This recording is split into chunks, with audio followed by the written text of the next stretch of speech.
Welcome. Judy here from Thistledew Creations. Thanks for joining me, and if you're new, welcome. Today I just want to show you a quick little thrifting haul and stuff I collected yesterday. It's not much, but I just like to keep this stuff documented before I put it away, basically is what I do. So I got 3 packs of bridge tally cards. They were 50 cents at the Thrift and Thrive thrift store in Coburg. They have really good prices on their paper goods. So these are quite vintage. They're Hallmark. I love the little gingham one with the little girl on the front. And this one's pretty too with the blue prints. It was 12 for 65 cents back in the day for progressive bridge. It doesn't have a year on it. I would say maybe the 70s, possibly the 80s. There's no barcodes either, so if anyone knows when barcodes started. This one does have a barcode. Style and paper made in Canada. I'm just going to cut this open to see what the insides of the cards look like.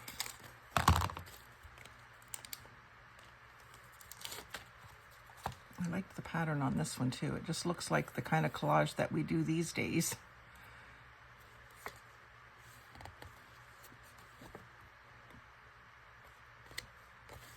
I've never played bridge, so I don't know what all that means. And there's no date here either. But those are interesting and cute. And then I'll keep this little topper from the package. I use those to turn them inside out or collage on them and use them for toppers for little swatches of different laces and fabrics or even papers, little notebooks. I pulled these out of my purse to put into my craft stuff. This is what you can pick up when you buy stamps at Canada Post. These are like, they're not glassine, I don't think, but they're almost like a vellum, I guess. A vellum paper, which is kind of translucent. You can kind of see through it, but it's frosted looking. And of course, there's a big postage stamp image on it with the Canada Post logo. And so these would be great to add into your journals as a pocket. You could put that up and have it be a flip. And then when you flip it over, you can get into what's inside there. So I wanted to show you those. I hadn't mentioned it before. And then this one was from, these were also from the Thrift and Thrive, I believe, 50 cents. And someone, Hennock, used it for subject BT, but they didn't use it. Actually, there might be a picture in the back. No, it was the other one that had a picture in the back. But I've never seen one of these exercise books with graph paper before. That's why I picked it up, because the graph squares are quite large. I guess it's 1/2 inch or 1 centimeter. It's not quite 1/2 inch. It's more like 3/8. So it might be metric, being 1 centimeter almost exactly. So I thought that was neat. And then I got the other one that was with it. Looks like it was the same person's math book, and it just has the lines. But these are great to coffee dye and use in your journals. So I just grabbed them because they were so cheap, really. And then this one was also at the Thrift and Thrive. My sister found this one for me, and I really love craft colored paper. A spiral bound book with all craft colored paper pages. And the pages are not cardstock, but they're a heck of a lot thicker, or not necessarily thicker, but maybe a little more stiff somehow. Maybe just because of the texture that it has. It has a really neat feel to it, and I use this kind of paper a lot. Usually it's paper bag that I'm using, but I may just turn this into a glue book because I really do like it, and I can take some of the pages out and use them if I do that still, and I can decorate the cover. It has built-in bookmark elastic and a spot for it even. That gives me an idea to do that. I don't know if you can see that, but on the front cover, there's a notch at the top and the bottom for the elastic to sit into. so it stays in place. I haven't seen that before, so that gave me an idea to incorporate that into my journals. And then I got this package of Domtar business paper, 24-pound, which I think is going to be nice and sturdy. It's wrapped and wrapped. They wrapped it even though it was already wrapped, but it was $2.99. It wasn't on sale. I went ahead and bought it anyway because I really liked the coloring of it and the pattern, the simplicity of it. And it turns out that my niece likes it too. Oh, this is why they rewrapped it, because it was open.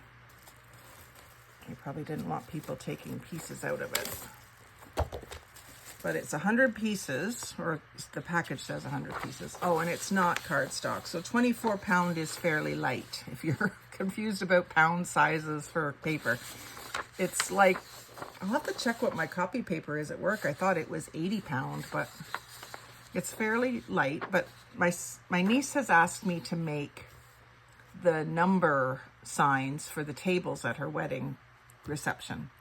And we were looking for some just off-white cardstock. So I'm thinking I might try using this.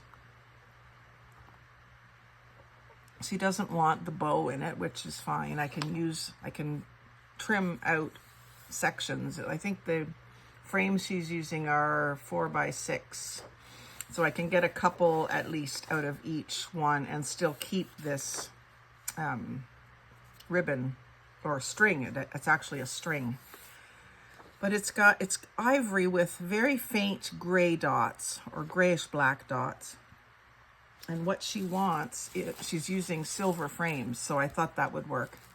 I just want to see if it says anything about what it was called or anything. It just says letterhead, acid-free for printers and copiers. There's no pattern name or anything. Business Ties is the name. Business Ties. So that's the referring to the bow. So if you like it and you're looking for it, you could search online for it. Domtar business letterhead business ties. And so that is going to be used in that project, at least partially. And then I picked up from my dad's, there's another one of those. I knew I had two somewhere. 2 more pharmacy bags. So those make nice little mini notebooks. And I've got a couple videos where I've used that kind of a bag to make a notebook. Probably will do some more on film because I like doing them. And then my sister thought I should have this, so I grabbed it, even though I already have one or two. But when you find them at the thrift store, it was $1.99. I'm not sure how much they are at the dollar store. That's usually where I see them. Probably not much of a bargain. But I do like the black paper, and even if I just use the plain side, but you can go in with your sparkly metallic watercolors and have some fun coloring these in, or metallic pencil crayons or markers. The metallics look particularly good against the black. Like this one would be a fun one to do. Or even, it would also be good to trace. How would I do that? Do some tracing to get the shapes to do more art in a similar fashion. I'll have to figure out somehow, maybe carbon paper. I have some old carbon paper that I could use. But really just really pretty, intricate patterns that would be fun to play with. So I picked that up as well. And that was it. I went in to get my hair done on Tuesday morning, and my sister picked me up because she wanted to run to town too and see Dad. So we ended up having the whole day together until about 4 o'clock. And then my niece came in with her little guy. He's just about 2 in October. And so we had a really pleasant day, and I always love thrifting with my sister. She helps me find things. And so I just wanted to share it with you this morning before I put it all away. And then you might see it pop up in videos, or you might see it pop up in Happy Mail. So if there's something that you particularly like and you would like some of it, just let me know. But like, comment, share, and subscribe. Most of all, have a great day and happy crafting.